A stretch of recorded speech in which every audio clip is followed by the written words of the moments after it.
Good morning, everybody. Happy Friday. It's currently 5:45 a.m. Today's the last day of my shift working in the ER as an orthopedic tech. You're going to follow me for a day in my life. Let's get to it.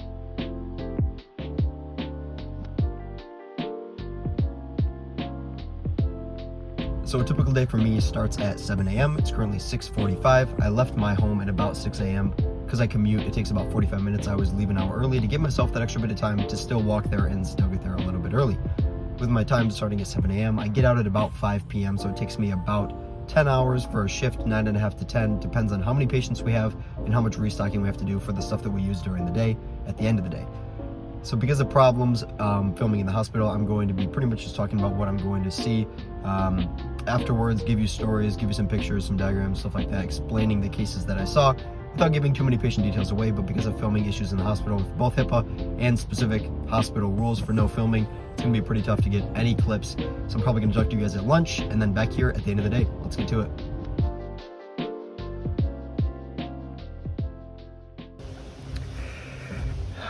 Well, it is the day after my shift. Today's currently Saturday. That last shift was Friday.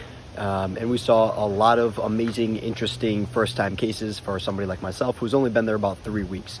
We had 90 patients scheduled throughout the entire day. Those were scheduled patients, but we also allow walk-ins, and also being in the ER, there are some cases that you don't expect that do end up coming in. So we had 90 scheduled cases, we had 5 walk-ins, and then we had 2 ER cases for a total of 97 patients throughout the entire day.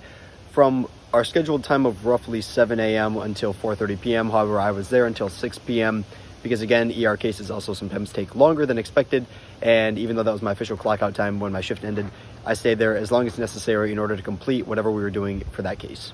So not only is it hard filming inside the ER, but it's also nearly impossible because I'd have to blur out so much patient information and not get background noise of other people talking about potential patient information, that I decided to just talk about the cases afterwards instead of getting any of the clips inside the hospital to risk and also try and mitigate the risk of exposing any sort of patient information that shouldn't be exposed.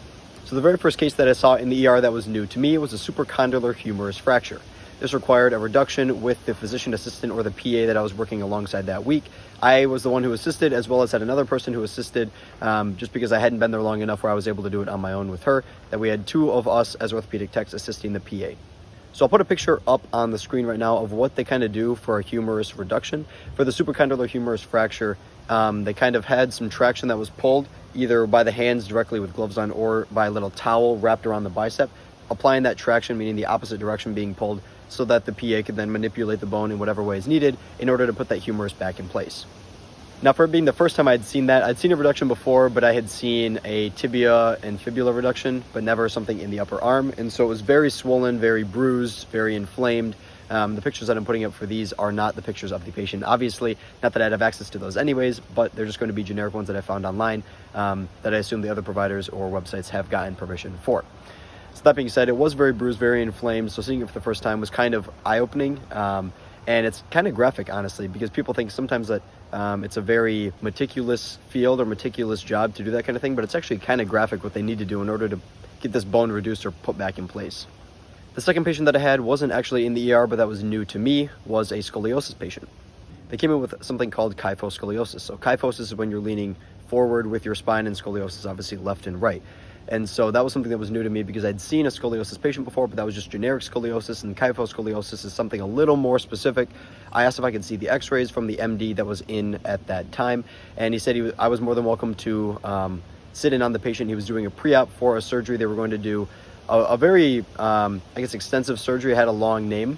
And this was called a posterior spinal fusion with instrumentation and bone graft. And so all that meant was you have the anterior forward and posterior back of your body, and you also have spinal fusion of whatever part was affected in that spine. The instrumentation was placing rods and some pins and some screws in that back, and then the bone graft was a bone graft taken from another part of her body. Now, reading this from the kyphosis treatment according to the NHS, they have bone grafts that are usually donated bone but may be taken from another place in your body, such as the pelvis. The procedure takes roughly 4 to 8 hours and is carried out under general anesthesia. Now, I wasn't able to sit in on the surgery because it hasn't happened yet, especially at the time that I'm filming this, but I was able to sit in on the pre-op before the surgery in order to see what the x-rays looked like, in order to talk to the patient, meet the patient and the family, and also just sit in on the MD and listen to the questions that he asked, the responses that he had to the patient's questions, and just get really a good sense of understanding on how you go about this kind of treatment, this pre-op, because he's had a lot of experience and I'm very new. It was a case I'd never seen before, and I was just very thankful that I was able to sit in on that case. The third new case that I had during my shift was something called a tenotomy. Now, I'm very lucky that we have a provider in the office that specializes in these tenotomies for clubfoot babies. And so she does a lot of these types of things every single day. And I was lucky enough to sit in on one of these simply because I asked. I didn't have any patients at the time that I was seeing or rooming or anything like that. And so I asked if I could sit in on it just so I could get the experience. And of course, she said yes. So I was very lucky to see that. What it was called a percutaneous Achilles tenotomy. And what this procedure entails is making a small slit in the back of the ankle. And then the provider, after making that small incision in the back heel, either cuts or repositions that tendon and then repositions the foot itself. So instead of flexing down, they dorsiflex it, allowing that child to have proper mobility in their feet and kind of fix that angle that their foot might have been positioned at when they were born. Other than those 3 new cases to me, I just had a lot of my bread and butter, so to speak, meaning what I see and do the most. That was really rooming patients, getting a history on the patients, providing that to the nurses, to the PAs, to the doctors, so that they had a better understanding of the patient before they went and saw them, as well as placing casts and removing casts. There are a lot of casts that we do inside the office, especially with a 90-patient day, such as arm casts, leg casts, hip casts, thumb casts, pretty much everything under the sun. It's really awesome being in an orthopedic office because, like I said, we saw clavicle breaks, we saw humerus fractures, we saw radius and ulnar fractures, we saw tibia and fibula fractures and cast placement and removal. Pretty much everything like that. We saw braces for clavicles, we saw braces for wrists, for hands, slings for elbows, we saw cam walker boots for feet, we saw different types of casts for clubfoot babies for treatment like that. It was just really an incredible experience, and this is pretty much what I get to see every single day as an orthopedic tech in a pediatric office. So that's pretty much it for a day in my life. I'm sorry I wasn't able to get so many clips inside the hospital. Like I said, it's a problem with patient privacy, as well as trying to blur those out or just not get background noise. There would be a lot of blurring and a lot of dead audio anyways, where it wouldn't really even be worth it, and I'd have to just do a voiceover, kind of like I did right now, talking about what I saw after the fact. Other than that, I'm hoping to get more of these videos up in the future as I continue with this job during my gap year before applying to medical school next spring.